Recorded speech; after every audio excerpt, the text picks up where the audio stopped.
Welcome to Little States, Big Innovation. We do this at District Hall Venture Cafe Providence in partnership with the Rhode Island Israel Collaborative and RIHub. And welcome. We do this every month. Our next session, I believe, is 12. I have it on my calendar, 12/8. So we'll be wrapping up 2020 with our fourth installment of this monthly program. And without further ado, Avi Neville, I'm going to hand the mic over to you. Thank you, Tony. And let me just add my screen, share my screen here. Okay.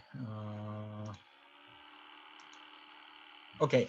So first of all, it's great to have you all people that are registered. I want to first thank to our team, Annette, Tony, Avi, Alexandra, Ellison, Amy, Ashley, Ophir, for organizing it. To have a series like that, it takes quite a lot of time, and it's a joint effort, and it's a good example of what Rhode Island can offer, where different discipline, different organization working together. It's a really part of the spirit of the state.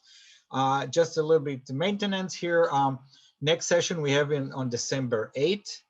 And basically, to those who don't know, our organization is a Chamber of Commerce, all volunteer organization that its mission is to collaborate between Rhode Island and Israel in economic, academic, and science. Very happy we announced last week on a new series, and we already had the first session with Uri Adoni. He is the author of a book about Israeli innovation. And our next event will be December 9, and we're super excited. We have Udi Mukadi. He's the CEO and chairman of CyberArk. And to those who don't know, CyberArk is on NASDAQ. It's a huge cyber company, and Udi is a very innovative person. Started the company from zero, and today it's have, I believe, more than 800 employees here in Boston and 800 in Israel. And as a matter of fact, the offices is near Alpha Zone in Tel Aviv. I just want to give a shout out to Startup Weekend. And as I said, Rhode Island is a lot of things happening with the startup. And Annette is running the RIHub, and they have a terrific, it's called Startup Weekend. So I really suggest that anybody interested in Rhode Island innovation will be participate. To our guest speaker today, Ronen Siman-Tov. Ronen Siman-Tov, his official title is the head of strategy and the CTO of IBM Alpha Zone Accelerator, and he's a resident CTO of the IBM Alpha Zone in Rhode Island. But I have to say, if anybody deserves a credit on starting the RIHub, is Ronen. And it's a quick story. When we did our blockchain event, our second event, when we formed the organization, I received his name from Dr. Roy Tezana, who is in the center picture. And I called him and I say, Ronen, listen, I need you to come to Rhode Island. We have this conference, cutting edge blockchain. And he said, where is Rhode Island? That's how it started. And anyway, he was gracious. He listened to me. And then I said, listen, we don't have enough money. We'll fly you in, but you'll stay in my house. And it's a true story. And he agreed. And when he was here, we started the meeting. We had the concept ID. And he really is the one that, from the Israel side, that pushed it. And today where we are is because, I would say, a lot of percents because of what he have done. So Ronen, my gratitude to you. And I think everybody will really enjoy listening to him, and cannot wait to have you back in Rhode Island. So thank you, everybody. And let's move on to Ronen, and we'll see you all in the next sessions. Hi, everyone. Thank you, Avi, for this introduction. It's a great pleasure to be here with you all today. Israel and Rhode Island share a lot in common. They are small states. Both are beautiful countries with breathtaking shoreline. Both are relying on human capital rather than natural resources. And both share a lively ecosystem of innovation. I saw it in person when I was there in Rhode Island. Israel, the startup nation, as imprinted in the famous book, was born out of necessity.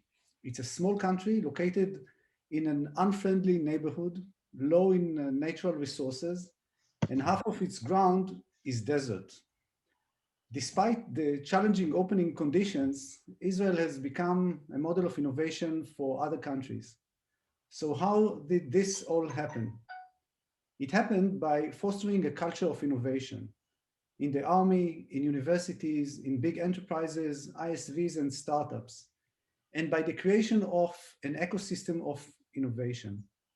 Out of necessity, the State of Israel had to invent solutions in many domains, including military use, healthcare, water treatment, agriculture, cybersecurity, and many more. In the innovation culture, failure is good when it is done fast, since it gives room for pivoting until the right solution is found. The concept of MVP, minimum viable product, is a byproduct of this approach, in which a very limited functionality of the product is usually packaged and tested as soon as possible with selected partners in the market. The short time to feedback enables startups to pivot as needed and modify their offering. The industries play a critical role here, since they are all constantly looking for external innovation to complement their existing offering. As design partners, they are the first to test the products offered by the startups, to run POCs, and to provide feedback. This type of collaboration could lead to potential buyout of startups. The government plays a key role in sponsoring innovative initiatives that solves real problems with grants that should only be returned upon success. The creation of ecosystems like that enables the different players from the industry, academia, entrepreneurs, venture capitals, and angel investors to meet, share information, collaborate, and identify business opportunities. This ecosystem of innovation was found to be a key driver for the economic growth in Israel. IP that was developed by elite intelligent units in IDF, Israel Defense Forces, could now be transferred to startups to develop their offering around it and be applied to solve problems in other domains. Taking cybersecurity as one example. IP that is a product of many years of research in universities could now be transferred to startups with the vision of applying it to solve real business problems.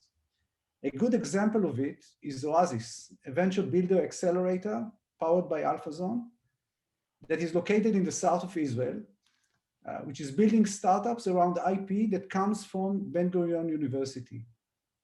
With this approach, a first-day company could be backed by many years of research done by the academia.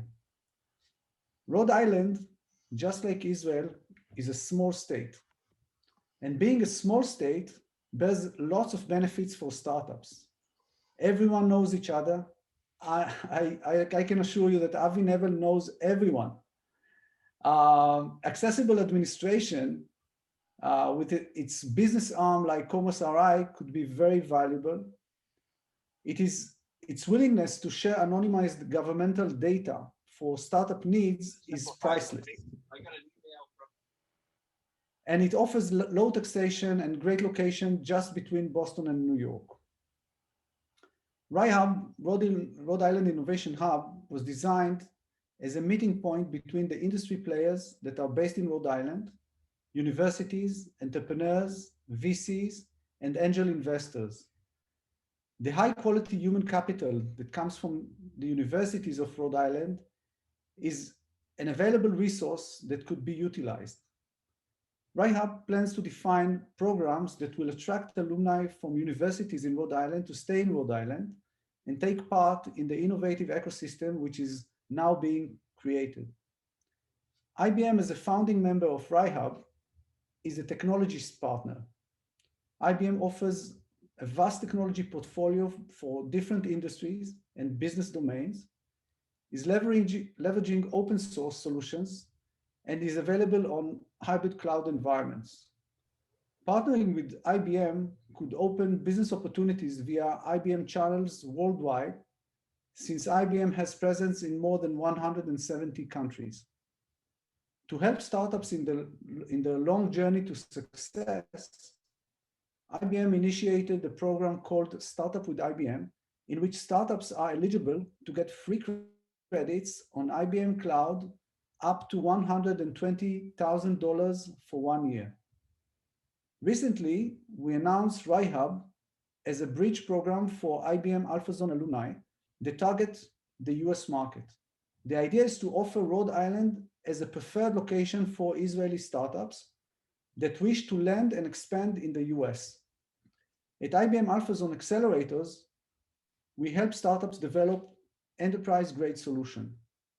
Startup that will be selected for the follow-up program in Rhode Island will focus on business opportunities, run POCs and pilots, sell their solution, and eventually create more jobs in the state of Rhode Island. At RIHub, I work closely with Annette Tonti, the managing director of RIHub, and as the CTO in residence of RIHub, I provide office hours to startups and entrepreneurs who are seeking an advice about product, technology, and business development aspects. I invite you all to visit our website, RIHub.org, to find some more information about our program. Thank you all. Great, and hi everybody. I am Annette Tonti, and I'm going to take it from here. Wonderful to hear from you, Ronen. I so enjoy working with you every day. It really is a pleasure, and it's really a pleasure to be bringing you three startup companies from Israel today. I personally find that it is very exciting to work with the high-tech community out of Israel. It makes me happy to speak with all of you. Today, we're going to hear from three companies. Two of them are actually all about learning and young people. The third one, I'm going to see if I can get a special deal because I love what they do, and it's all about physical working out at home. So let's start with Class.me and Nir Zioni. Nir, if you would like to go ahead and share, and let me just give you the rundown. We're going to do 10-minute pitches, and then we're going to ask Q&A. So get your questions going. You can ask them in chat, and take it away, Nir. Thank you. Thank you all. Yeah. Thank you all. I just share my presentation. Do you see my screen? Yes. Okay, so hi everyone, my name is Nir Zioni and I'm from Tel Aviv, Israel, from Class.me. At Classmate, we are working in the online learning space. We are an Israeli startup company, more than 3 years on the road. And at Classmate, we believe in the power of social learning. We believe that if you study with your friend, you become a better student and better friends.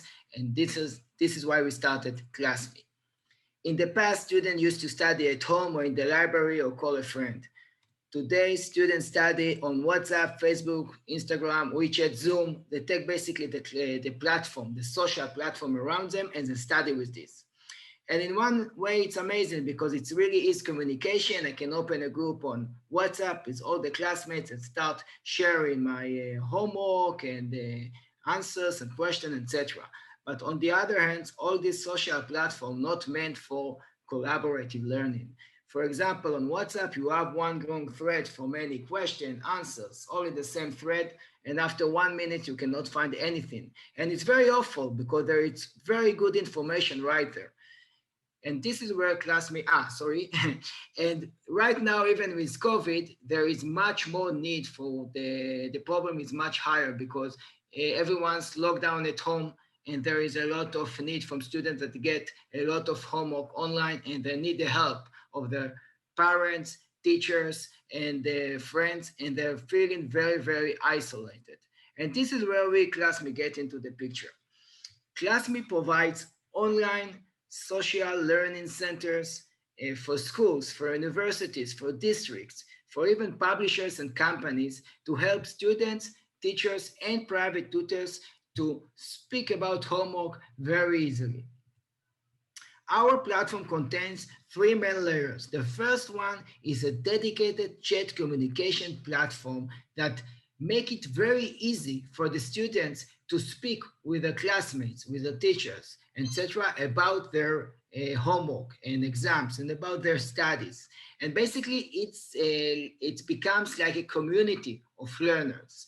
On top of it, we provide a second layer of market tutors. The tutors are going side by side with the teacher of the class, virtual tutors, and help the students to prepare for the next exams when they're doing homework. And on top of it, we also have analysis platforms that analyze everything that's going on in the class and send actionable insight to all the relevant stakeholders, to the teacher, to the principals, to the government, or whatever the relevant stakeholders that need to understand what is it there and gain it for studies. For example, this is the app. You can log into the app. You can see all the classes that I'm belonging. And it's very, very easy. Every question had their own post. In the post, you can see all the relevant discussion, everything is organized, and there is a lot of features around it to help the students study better. Before COVID-19 in 2019, we grown from 10 to almost 150 schools and universities. We had more than almost 2,000 active classes. We made almost 600 exams preparation, and we gained more than 50,000 students on our platform. Since COVID on February, we scale up the solution, our solution from the class and the school level to the city, district, and state level. We start opening virtual learning centers for the whole district, for the whole cities. For example, in Jerusalem, in Israel, all the students studied for the finals on our platform with our tutors. It started in the Jewish and went also to the Arab sites, schools all over the cities. We did it also in the whole country, and with collaboration with the corporates, cable company corporates in Israel. And right now we also getting into the US market, and we also get into universities and other sectors. We are working with the Israeli government, the Minister of Education. We are working with the top universities right now, schools in Israel. And right now we started even to offer our solution to companies that wants to help their employees' children to help them after school hours, to help the children of their employees to study better, and it's help the employees and to the employees, the owner of the companies. We are 3 co-founders that come from many different aspects. Lior is the CTO. Amir, my partner, is a teacher, former teacher that came with many years of educational experience. And I came from the business world many years, also in finance and business development and startups. We also have team on ground in the US. We are working with schools, and we start penetrating the US market. Basically right now we are looking for universities, schools, district, and even companies that want to help their employees, and we open for them the virtual learning centers of Classmate.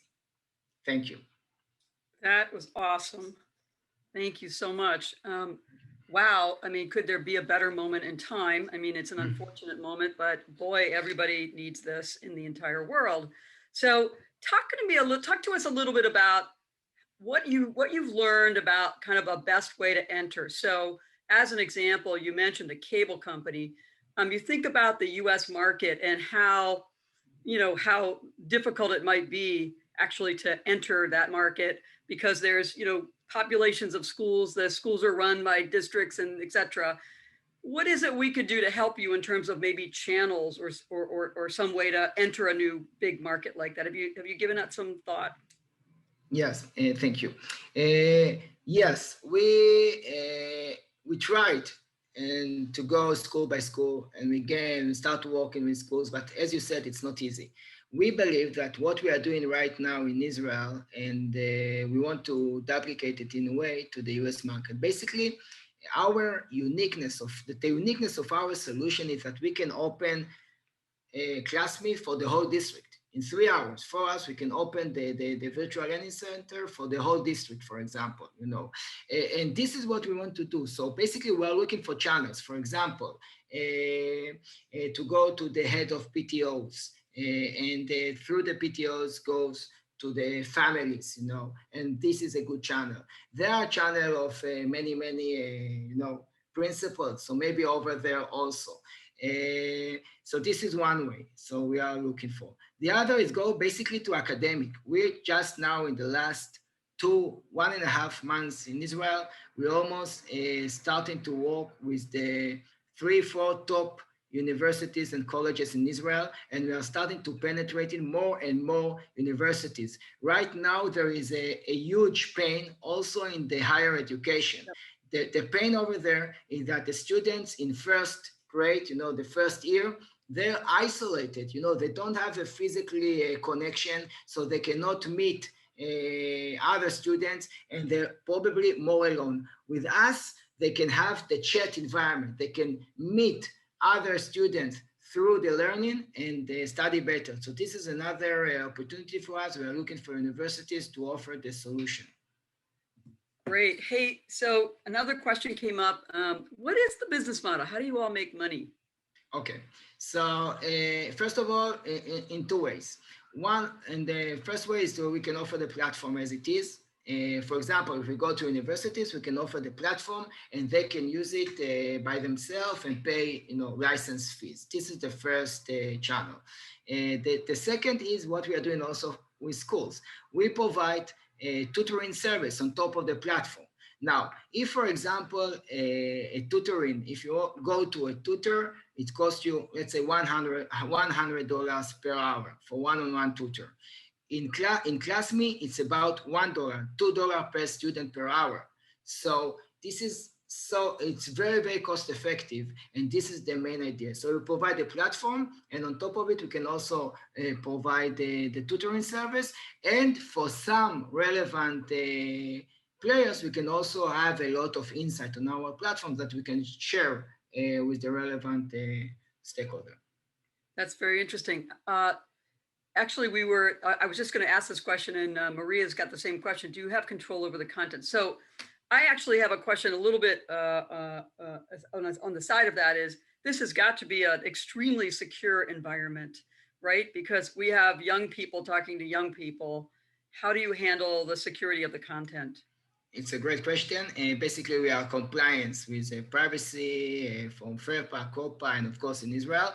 Basically, you cannot say, this is a very secure environment. You cannot log in by yourself to classes. You need to be invited, or even some of the classes are closed. You know, just us can log you to the classes. This is one. Second, you cannot say inappropriate words. It's block you. The system, you know. And third, also inappropriate photos. It's also block you. This is first. The second is that because we are there, and also then the students know that they come from you know, it's come from schools or university, so they are not talking nonsense there. They are talking studied, you know, and this is, so it's very, very secure environment. And I can share with you that just this week, or it was last week, we got a phone call from the government of Israel, Ministry of Education, that they want to work with us in all over Israel to go a very big pilot because they know us for a while and now they want to work with us. So it's a very good for us. Wow, that's fantastic. And Ronen wants to know, how do you measure your own progress as a company? How do you measure, what are your key performance indicators for the company? Is it by school, by users? How do you think about it? So part of it I've shown you in the presentation. Basically, at first we was, we grown in 2019 before COVID from 10 to 150 organization. This was the first KPI of us, or to see that we can work even in free pilot first in many organizations. So the first KPI was how many organizations can we log in. The second, after that, it was how many going to pay us. So this was the second. So this is the main two KPIs that right now we are focusing on to see that how many taking us for paying customers right now. Yes. Great. Wow, that's great. Yeah, we have about 2 minutes left. And so I just have one more question. I always love to know what started this. Where did the idea come from? How did, often there's some kind of passion behind it all that said this needs to get fixed. How did that happen? So this is totally belong to my partner Amir, that I'm sure that is one of the audience here. Amir, my partner, is, as I said, is a former teacher, really brilliant one that work a lot with his students, and he did the New York Marathon when he was the teacher, and all the class has a big exam the day after. So, and they didn't know that he's in the US, but he told them that no problem. I will do a class with you on WhatsApp. It was 4 or 5 years ago, yeah? And he made them a whole class session, tutoring session through the WhatsApp. And it was amazing in one way.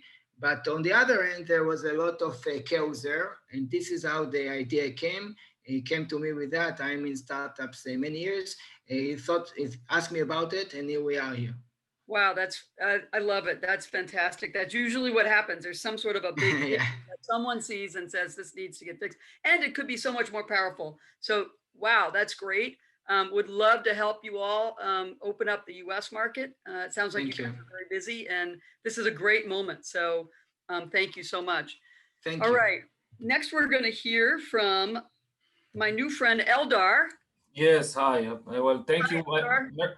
Murphy Law, I have a problem with my camera, so you'll have to stare at my still picture here. I'm sorry for that. Okay. But do you want to share your presentation? Yes, sure. Just a second. Eldar is with Ampliospeech, and Ampliospeech does speech language therapy, enables compliance and progress, etc., for a very important area of speech therapy, and all online.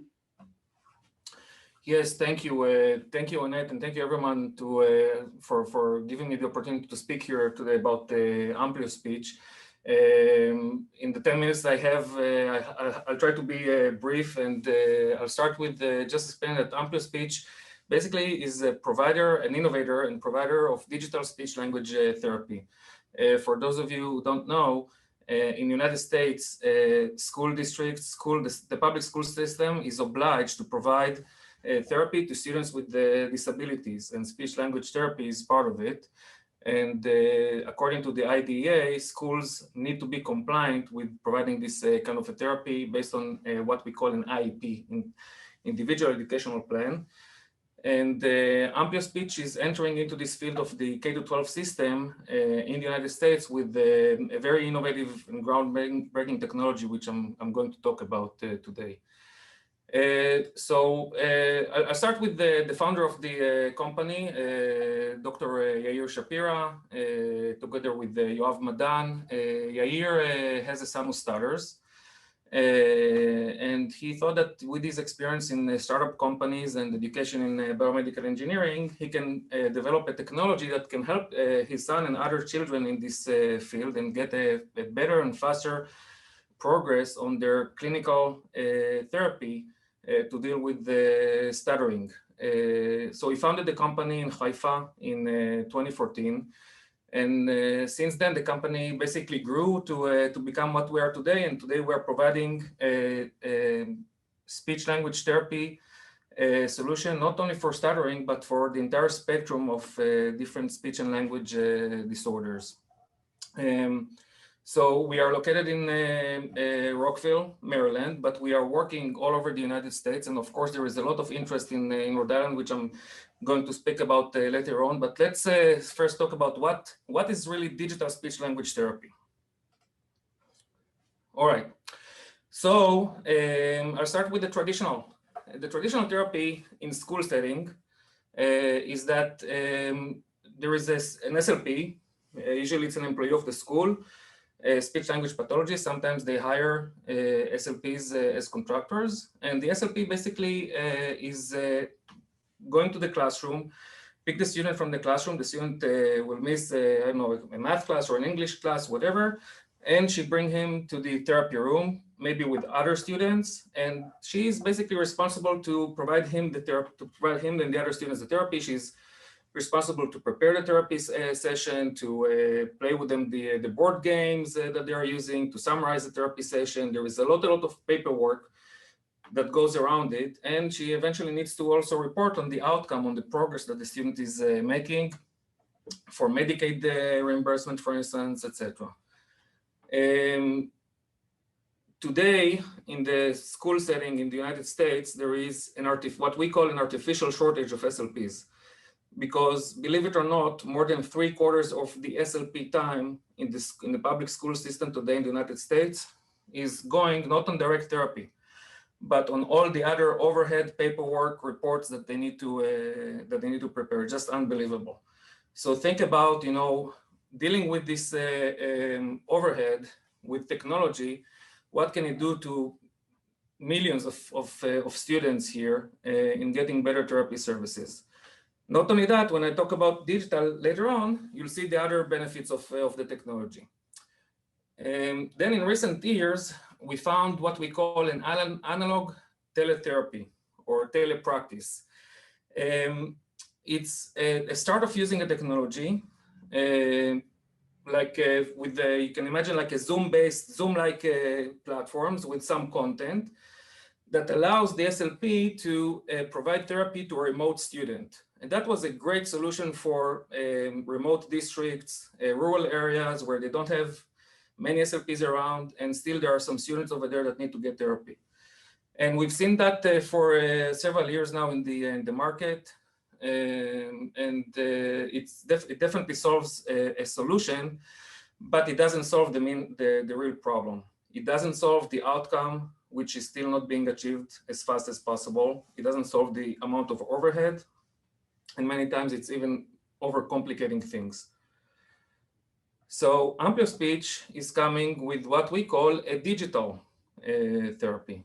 And in the digital therapy, we're using the technology not only as a medium to connect between a remote student and a remote therapist, but technology is actually part of the therapy itself. We're using artificial intelligence algorithms, machine learning techniques in order to understand what skill level the student demonstrates in a particular disability, to track the progress. We're using technology to provide faster and better and automated documentation to most of what the SLP today is doing manually. Because we know how to analyze the progress and what the student is doing in the session, we can write many of the notes almost automatically in the SLP, then only just need to fix some of them. We are providing artificial intelligence game that the students can use. What happens today is that, you know, students are not making much progress also because they're not progressing. Think about it, the student is seeing the therapist once a week, the therapist sends the student home, and she tells the student to, you know, practice with their parent on some words, some sounds, to produce, to read books or to work on some worksheets. In 95% of the times, they just don't do it. With the technology, we have a self-practice games. And when the student is using their iPhone or iPad or computer to play the game, the therapist, before the session, she knows if the student practiced or not. Not only she knows that, she can see what skill level the student demonstrated during this practice. Not only that, all the Medicaid billing, which requires a lot of paperwork, we can many times do by integrating our platform with the Medicaid billing information systems that the school is using. So there are many, many opportunities here really to empower the SLPs to peel off much of their overhead and make them focus on what they really wanted to do when they went to school to study speech language. They wanted to be clinicians. They didn't want to be paperworkicians. So the thing is that using this technology, the SLP can concentrate more on the clinical decision-making part of her job. She can see students more often individually than in groups. And eventually, we accelerate the outcome because the student is practicing more and more efficiently. That's a digital therapy. So what problems are we solving?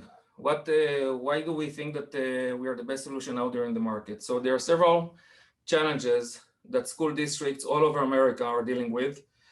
And when I'm telling you are dealing with, it means that they are, because of all these paperwork and challenges, they very often forget the clinical outcome that the clinical service is aimed to achieve. So what are we talking about? We're talking about IEP compliance. This is the compliance with the IDEA, the Individual with Education Disability Act.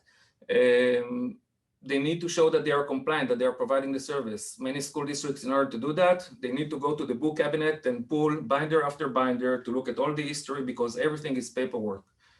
We are digitizing this and allowing the schools to pull reports very easily. Focus on accelerated progress. We are measuring the progress of the students, not only if they had a therapy or not, but have they made any progress in the therapy. Better SLP's time efficiency, as I described earlier, we're peeling off overhead time from the SLPs, reimbursed predictive cost, because we know to track the therapy, and we know how many therapy sessions a student needs, and we know to bill Medicaid and how much we can bill for Medicaid. The schools have a predictive cost of how much it will cost them to get the therapy. We are charging flat rate, where our business model, by the way, before someone will ask, our business model is either a license, a SaaS, service as a software as a service model, where school districts are paying for license, or what we call CAS, clinician as a service, where we are using our own SLPs. We have W2 employees, SLPs, a very large community who are trained and love to use the platform, and we are providing sometimes services directly to the school. We are charging flat rate, which is something which is unheard of in this market. And we are doing it to show the schools that we don't want to be incentivized by the amount of hours we're spending with the students. We want to be efficient. We want to reduce the amount of hours, to shorten the therapy cycle, and not to stretch it, because we're incentivized by the hour. I just want to say we have about only 5 minutes left in total, including our questions. Thank you. Yeah, including questions. Okay, I'll be very brief. Monitor the compliance and progress. Again, very difficult in schools today to monitor where they're standing, and of course, COVID readiness, but also beyond. I will go really quickly on some slides that show actual clinical progress. So this is a student population in Virginia, one of the counties in Virginia that we serviced. And we can see that the general student population made a progress in spelling. When we add a layer of the students that were treated by Ampliospeech, we started with this blue, with this dark blue line. And in the middle of the year, you can see that we came very, very close to the general student population when it comes to spelling test. I'm talking about the statewide test. Same with the word list. I won't get into too much detail, but again, this is the general student population. So they made a progress. They moved from the purple dotted line to the green dotted line. And the Ampliospeech students, the students that received therapy via our platform, started again in a very bad shape, where most of them didn't pass the test. But then in the mid-year term, they came very close to the general student population. I'll skip to this slide just to talk about one of the strongest success drivers that we have in our company, and that's a team of advisory council that includes thought leaders and knowledge experts in this area, such as Dr.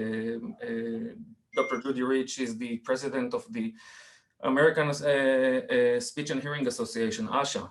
That's the top organization of all the speech language pathologists in the United States. Dr. Kathleen Whitmire, who is an ASHA fellow and was the director of school services over there. I won't name all the people here, but we are working very heavily also with Professor Scott Yaros from the Michigan State University. We are working, collaborating with universities with grad student programs, and that's part of our interest in Rhode Island. That's awesome. You know, we have about 2 minutes left. So I think I will conclude here and to leave some time for questions. That'd be great. That'd be great. I'm actually curious, how are you using AI? How does artificial intelligence play in your solution set? Okay, so of course I won't go into describing all the algorithms, but we are able to record. We are able to record the session and analyze what the student is saying. Now, what's interesting here is that unlike the general, when a speech is prescribed to words, you need to kind of like understand what is the average, how average the words sound, and guess what is the right word that the person is saying. When we're trying to do it in speech language therapy, we actually need to look at the extreme ends of the disorders, because the word is obviously not being pronounced correctly, and we need to identify that. And this is how we measure the accuracy of the pronunciation, for instance. That's but great. Not only about pronunciation. I'm assuming AI is really helping to be able to handle much more, so be able to scale this business in a big way. Right. That's kind of a secret sauce, correct? Yes, not only, but absolutely part of it. Yeah. How can we help you in the US in terms of building on the current market that you have? And we have about a minute and a half left. Sure. So we are very interested in two things. First of all, being exposed to more and more school districts, to special education directors that are looking for to innovate and accelerate their progress with the speech language services during COVID, but also beyond the COVID times. And the other things that we are doing is we are collaborating with universities in the United States. We're working today with Michigan State University, with University of Texas in Austin, and of course I want to collaborate with other universities on their grad student program, because universities today are struggling to find placements for their grad students, and we can provide those grad students the opportunity to treat students and also use the technology, a groundbreaking technology. It's really a great opportunity for a lot of grad students to experience that, and we want to expose it to as many as we can. And by the way, does it handle, does your platform handle people that have accents? Is that something that the AI can help with? First of all, yes. We are actually, the platform started in Israel. Today we are trading in Israel. We were active for quite some time in Europe in several languages, German, Spain, and in English. And yes, we are dealing to a certain extent with accent. Today, Ampliospeech has the largest repository in the world of sounds of different, in different language and different areas and different words. So it's only a matter of doing our data mining and the machine learning algorithms, which we are working on to constantly learn and better our algorithms. Fabulous. Well, thank you so much for your time today. Ampliospeech is the company, and we'll be back in touch. Eldar, great talk. So this is a great service for so many people. And next up, last but not least, we have HiFit and Dan Strik. Dan, we're very excited to talk to you. I'm excited. I've been all over your website, just about to hit the buy button. I'm very excited to hear what you guys are up to and how we can help out. So take it away, Dan. Thank you very much for the introduction, and thank you, Avi and Ophir, to bring me over here. And before you buy, I'll give you a coupon code, so you won't have to pay the full price. And yeah, so once again, thank you very much for having me. Quick introduction about myself, and I'll share the screen. My name is Dan Strik. I'm based in Israel, one of the co-founders of HiFit and Chief of Business Development Officer. I'll share the screen. Let me know when you see it. Okay, so HiFit is a company that basically came up with a big problem that we've seen in the fitness market. As you may know, fitness market is getting smarter, bigger, more technological, more high-tech.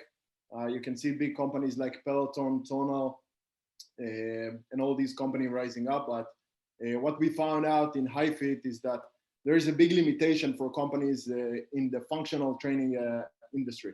The functional industry, functional workout gear industry, is estimated at about $8.4 billion a year.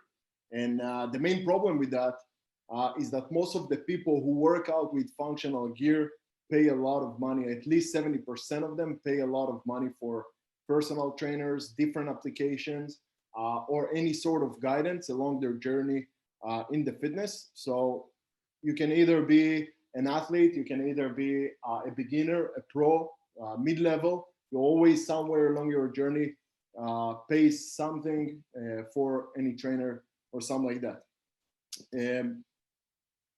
So yeah, so we in HiFit, we're basically, we've developed an entire ecosystem for smart workout gear equipment. Now, the main thing that we've done, we have the patented sensors that we have developed with our sophisticated AI software, basically which means we're turning each functional gear into a smart gear, which is basically a gym and a personal trainer all in one device. So if you know, for example, a good example, if you know the TRX company, it's a suspension gear. It's the first portable gym, I'll say. We took that concept, as you can see here on the left side, we have Gear 1, which is some sort of a smart home gym where you can train with it anywhere. It tracks your workout. You have a full body workout. And right now what we're doing, we're building an entire ecosystem, not only with one product. So Gear 1 is basically our POC, the product that we went to market, which I'll elaborate in a second. And right now we're developing the entire ecosystem.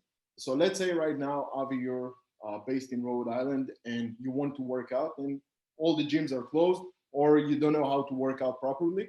So you'll just go to HiFit Gear website, you'll order the entire studio home, you'll pay $40 to $50 subscription a month, and you'll get the entire products home. Everything will basically track your workout, train you, and guide you. Everything is connected to Apple Watch, Apple TV. We have the app both on the Apple Store and Google Store, Google Play, sorry.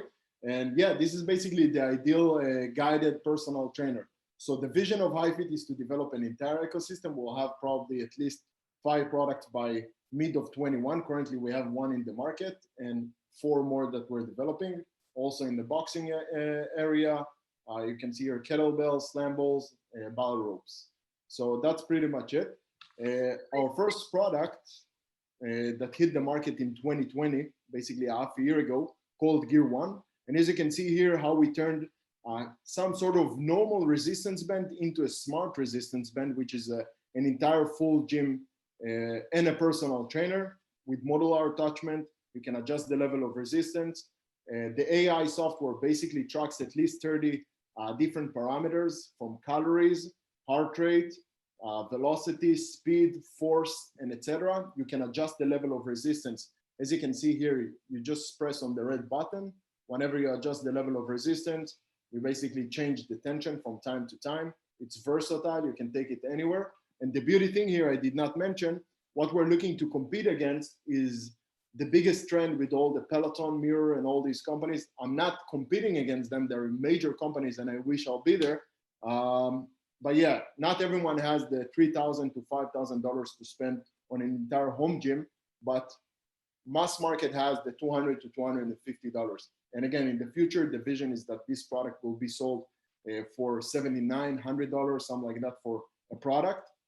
And of course, we have the subscription plan that comes with an app where we have content-based workout library with different personal trainers. You can right now download the app and check the videos. Basically, some pretty much similar to what Peloton is doing in terms of the VOD. And we have the statistics, the data from your entire workouts.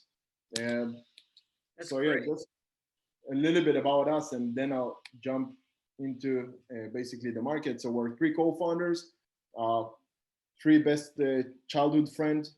We started the entire vision in the military like 10 years ago, selling fitness equipment. We've noticed that by selling those equipment, we noticed that all the people who bought fitness equipment from us in Israel, in Europe, in the military, most of them asked us for any sort of personal trainers. And we asked, why can't we just democratize the entire fitness market and basically make it more accessible, more active, and basically, you know, have people work out better? Because I think today the biggest problem in the fitness industry is that most people don't really know how to work out. So yeah, that's pretty much about us. A little bit about the current status that we're at right now. So this is not updated, but we have raised so far $4.5 million from private investors. We've sold close to 4,000 units so far, 95% in the US. We have a few patents that are pending right now as well. And yeah, currently we're focusing both on B2B2C. We have some retailers. We have Apple in Israel. Very soon we'll be getting into Apple stores in the States. Yeah, selling direct to consumer online. And the main focus and what I think can be a great match here between RIIC is basically HiFit is looking to get into the States and basically relocate the company there because this is the best place to be in terms of fitness. So yeah, we want to have the entire marketing and business development in the States. And yeah, focus on big players like NBA. We're looking right now for, we're almost signing a deal with NASA to have astronauts train with HiFit in space, since it's resistance band and it's smart.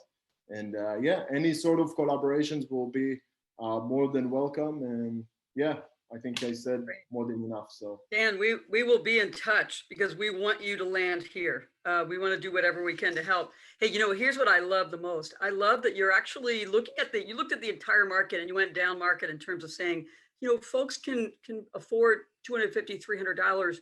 It's very difficult for everyone to afford the $2,500 that, you know, to put into a Peloton, et cetera. So it's a beautiful idea.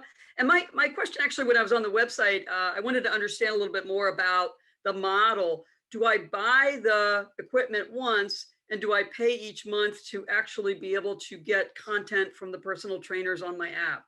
Is that how that works? Yeah, so first, thank you very much for your question. Basically, right now you buy the product for $249.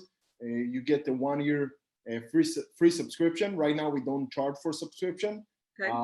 But yeah, we'll be starting to charge a subscription from the next month. Right now we're testing almost like 200 users for subscriptions that we kind of like had some A/B testings with if you buy the gear for $79, you pay $10 a month. But yeah, right now you get it for $249. Soon it will be $10 per month, but you'll have also the premium application. Right. Well, the $10 a month isn't bad for, you know, somebody at a different economic set point. So that's terrific. You said that did you say that 95% of your sales are happening in the US now? Is that correct? Yeah, wow. And you're doing that mostly through direct or through the Apple store, is that correct? So Apple Stores is here in Israel. It's basically the official distributor here in Israel. It's called iDigital. Okay. But yeah, it's 95% direct online. So we do work with some distributors, but yeah, it's mainly. Yeah, I noticed you weren't selling your products in Amazon, correct? We actually launched it on Amazon like 3 weeks ago, but we had some changes, so we stopped it. So yeah, I didn't see it. Okay, that's great. I went out and looked. I was wondering if I could get it through there too. So in terms of any kind of competition here, and by the way, does anybody else have any other questions on this before I move on? My question is, do you think the pandemic has helped in terms of sales? And how are you doing marketing today in the US? Is this sort of word of mouth? Any thoughts on those two topics? Yeah, so before the pandemic, basically the company didn't launch the product before pandemic. So we literally shipped the first units by May 20. And we're pretty new to the market. I don't really know what happened before the pandemic, just from my research, but I'm sure it really helped because most of the people who work out today with our product, like 90% of them work out at home or 80% of them work out alone. So I'm sure it did affect. Wow. So you've actually created 4,000. You've sold 4,000 units between now and May. That's actually really astoundingly good. 3,000 and 1,000 were sold like a year and a half ago on Kickstarter. Right. Wow. That's fantastic. That's great. In terms of where do you manufacture these? I'm just curious. Are they manufactured in Israel? In China. China. Okay. All right. And so that's actually still continuing to work out for you, which is great. Yeah. And for your other question, you had another question regarding the marketing. So we basically work PPC like Facebook, Google. Yep. We have a dream team here in-house. We brought the best people in Israel. We have like a very wide team. We brought the former CEO of Reebok, who is kind of like the co-CEO. We have our CMO is coming from a wellness and fitness company who already cracked the fitness market. So it really helped us to basically have a footstep in the market. And of course, we have some interesting influencers. But yeah, right now we're pushing for interesting partnerships. Like I've seen a question for physiotherapy. So we're looking for physiotherapists and personal trainers, academies, and any institutions that can basically help us basically promote the product inbound and direct in the States. That's fantastic. And then someone asked if you plan to offer classes, like classes that are real time, that people could sign up for, just like Peloton does. So right now it's not the main focus, Yep. and it might be in the future, but the difference between, I'll repeat it, the difference between HiFit to Peloton is that basically we call it data-driven workout. So we take all your data. So let's say right now, Annette, your vision right now is, I don't know, to gain more muscles or to burn calories. So we'll just give you like random exercises at the beginning. Okay. I'll see your progress towards your goal. And by that, by your data, I'll be able to kind of like give you personalized workouts. That's so fantastic. you have the content and the data, but yeah, hopefully in the future we'll have some live That is so fantastic. Actually, Tuni asked if we order it today, does it take quite a while to get to our houses, or how long does that take? So it takes 2 to 5 business days. And okay, that's not bad. Yeah, 2 to 5. That's great. Yeah. I love this product. Avi, you look like you might have a question. Well, no, I just wanted to. Oh, you were just telling me. Everybody, I will talk. Okay. Well, listen, that is fantastic, Dan. I invite everybody to go out to the website HiFit, HYFIT, and it's fantastic. It's a well put together site. Did I misspell that? Yeah, I'll send it in the group chat, and I'll send a coupon code to everyone who wants it. So you all get it. It looks great. I plan on being a customer. I think it looks like exactly something I need. Yeah, HiFit gear. That's it. Terrific. And with that, we are done with today's session.